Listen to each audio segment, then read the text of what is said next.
Biz bog'dorchilikda va gidroponikada eng muhim ko'rsatkichlardan biri TDS metrlar haqida to'xtalib o'tamiz hamda TDS metrlar va ularning pH metrlaridan farqlari haqida tushuntirib o'tamiz.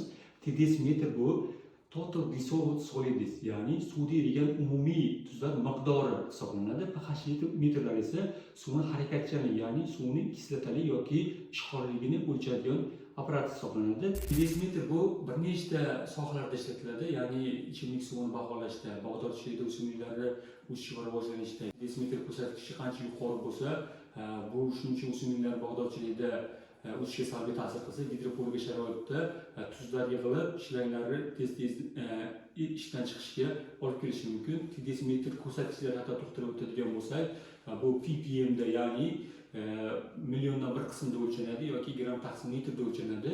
Ya'ni 0 dan 500 gacha ppm oralig'ida bo'ladigan bo'lsa, bu ideal hisoblanadi bunday suvlar. Ya'ni har qanday o'simlik o'sishi mumkin.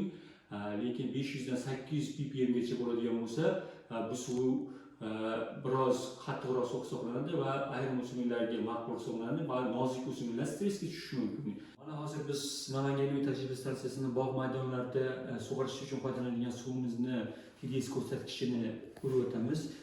Mana ko'ryapmiz, apparatimizni solamiz. Bu yerda ko'rib turganingiz mana 326 ppm ko'rsatmoqda. Ya'ni bu bog'larni sug'orish uchun eng ideal suv hisoblanadi.